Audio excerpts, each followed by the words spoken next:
जिगर मेरा है चलनी हो या जिगर मेरा है चलनी हो या ते जान मेरी दे टोटे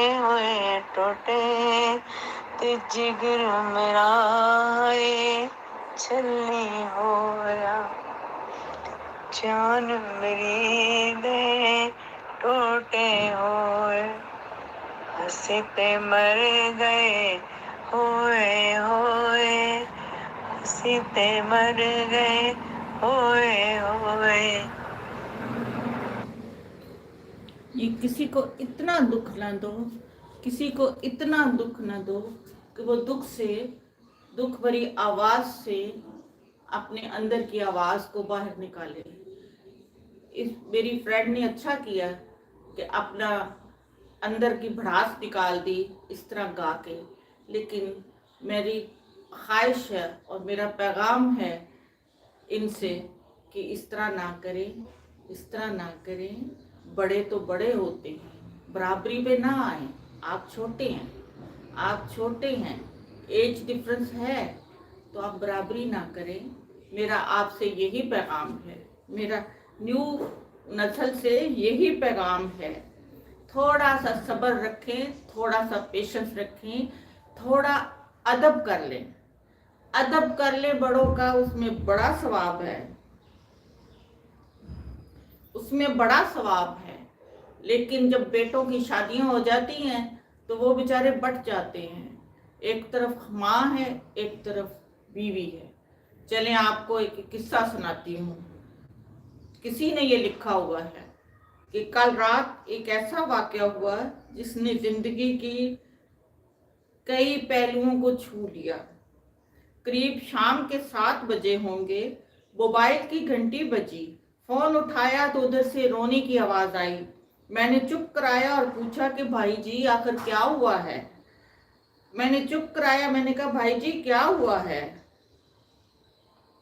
उधर से आवाज आई आप कहाँ हैं और कितनी देर में आ सकते हैं। मैंने कहा आप परेशानी बताएं और भाई साहब कहाँ हैं और माँ जी किधर हैं, आखिर हुआ क्या है।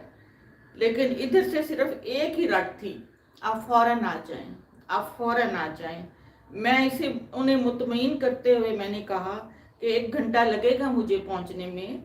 जैसे तैसे घबराहट में पहुंचा, देखा तो घर का जो ओनर है भाई साहब हैं, जो जज थे और जज दोस्त थे, वो सामने बैठे हुए हैं। उनकी वाइफ रोना चीखना कर रही हैं। 12 साल का बेटा भी परेशान है और 9 साल की बेटी भी कुछ कह नहीं पा रही। मैंने भाई साहब से पूछा आखिर बात क्या है। परेशान होके मैंने भी बार बार पूछा कि बात क्या है, आप कुछ बताएं तो सही। भाई साहब कुछ जवाब नहीं दे रहे थे, यानी घर का ओनर जो है वो कोई जवाब नहीं है, जो कि खुद जज थे। मैंने कहा उनकी वाइफ से, भाभी जी आप ही कुछ बताएं क्या है। उनकी वाइफ ने कुछ कागजात मुझे दिखाए कि ये देखो ये तलाक के कागजात हैं, ये तैयार करा के लाए हैं, कोर्ट से तैयार करवा के लाए और मुझे तलाक देना चाहते हैं।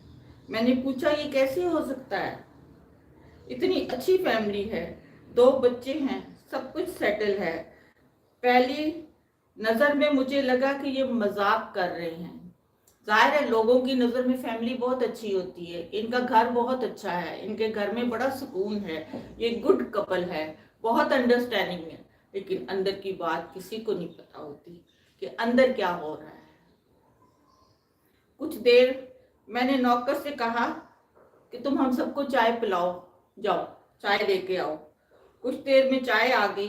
भाई साहब को मैंने कोशिश की चाय पिलाने की, घर के ओनर को, मगर उन्होंने नहीं पी और कुछ ही देर में वो मासूम बच्चे की तरह फूट फूट कर रोने लगे और बोले मैंने 3 दिनों से कुछ भी नहीं खाया। भाई क्यों नहीं खाया? मैंने अपनी 61 साल की माँ को कुछ लोगों के हवाले कर आया हूँ। पिछले साल से मेरे घर में मेरी माँ के लिए इतनी मुसीबतें हो गई कि बीवी ने कसम खा ली कि मैं माँ जी का ध्यान नहीं रख सकती।